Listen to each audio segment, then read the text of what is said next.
Alrighty, welcome to the next section for linear equations and linear stuff in Algebra 1. This section is going to focus on linear plots, or plotting data that corresponds to linear stuff. So when you plot the points, they should all line up into a straight line, and we'll see some examples of that and how to do it, and how it relates back to the sequence itself, the starting value, and the rule. Okay, so let's just start off with a couple of examples. Note this corresponds to your textbook section 3.2, plotting arithmetic sequences or linear sequences. Arithmetic means you're adding or subtracting the same amount each time, and that's going to end up making it come out in a straight line. So the starting value is how much you go up on the y-axis to start with. So the values we're plotting are going to correspond to the y value. And then the rule is how much you go up or down by on the y-axis to get from one point to the next point, and we're always going to go over by 1 on the x-axis. So on the x-axis, we're going to go over 1 each time. On the y-axis, we're going to follow the rule. Okay. So if we start at 3, that means up 1, 2, 3. So we put a point right here, and the rule is plus 2. So that means the next point we plot, we started at 3, the next point we plot is going to be a 5. So we go up here, up 2, and then we plot 5.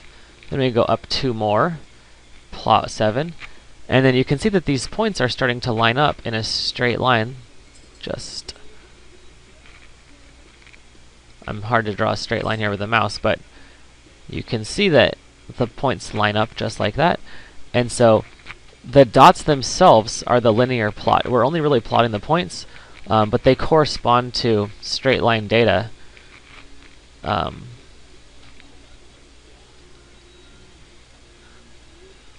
So I'm just filling in all the dots that would be on the...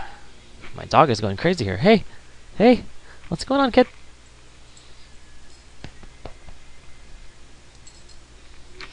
Sorry. So the data corresponds to linear plots here.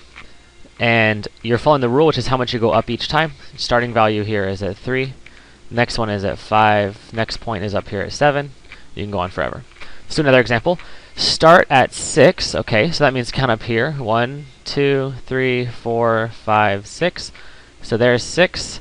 That's our starting value. We put a dot right there. The rule is minus 3.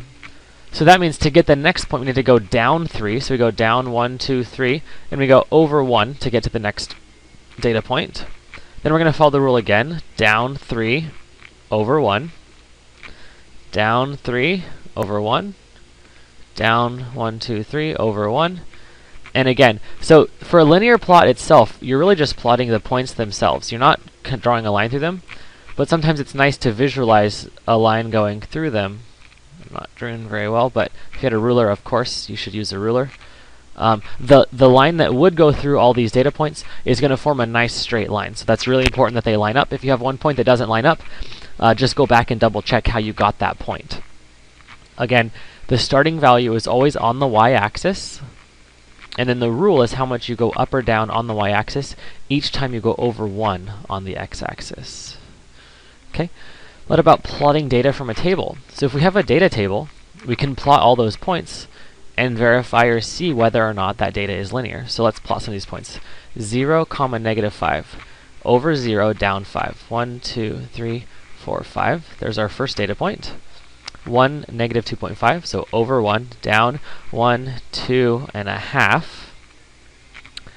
2, 0 means over 2, up 0. 3, 2.5, over 3, up 1, 2 and a half. And 4, 5, 1, 2, 3, 4. Let's probably put a 4 right there just so we keep easy track. And up 5, 1, 2, 3, 4, 5. So you can see these data points. Whoa, it's a curvy line. They all line, wow, sorry, it's so messy. But you can see they all lie along a straight line. If I had a straight edge, I could easily draw a straight line through all of those points. And so that's a linear plot based on a data table. But interestingly enough, we can also use this data table to find the starting value and the rule. So when the x value goes up by 1, the y value goes up by positive 2.5. And it goes by the same amount every time. So what that means is the rule for this data set is plus 2.5. And the starting value corresponds to an input of 0, which is on the axis. Like we said, the starting value has to be the value on the y-axis. So our starting value is -5. Now I want to caution you, if your data table doesn't start at x equals 0, you should not just take the first point you see and assume that's your starting value. The starting value by definition is the output value when the input is 0. Okay? So if my data table would have actually started like right here, for example, maybe I didn't have those first 2 points, I would have needed to work backwards to find out what that starting value would have been. I couldn't just assume that my first point on my table is the correct point on my table. But in this case, the data table started at 0, so it's very easy for us to see that the starting value is -5. So to plot this, you say, okay, start at -5. That's right here. Follow the rule, up 2.5. So from here, I go up 1, 2.5 over 1. Up 1, 2.5 over 1. Up 1, 2.5 over 1. Up 1, 2.5 over 1. Up 1, 2.5 over 1. And you can see that each time we go up and then over, up and then over, up and then over, up and then over, up and then over, the same amount each time. The rule is how much we go up, and we always go over 1. So there's a nice close connection here between the starting value and the rule in our sequence, and then the look on a graph that we get. Okay, that's it for plotting points and plotting linear points. Basically, if you know the starting value and the rule, you can easily plot the data. And likewise, if you're given a data table, you can easily plot the data. So you can see the relationship between the input and the output. And once you know the starting value and a rule, you can always relate that back to an equation if you have to solve, for example, a word problem that's asking you to find the input or output values. Remember, your equation is going to be that the final value equals the starting value plus the rule times the number of steps.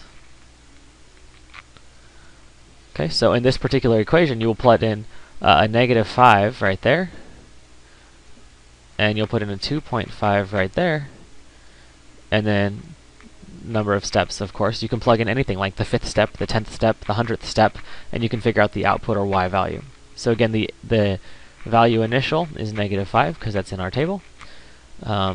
The number of steps is telling you over here, this is number of steps. So here we've gotten 0 steps forward, so the x value is 0.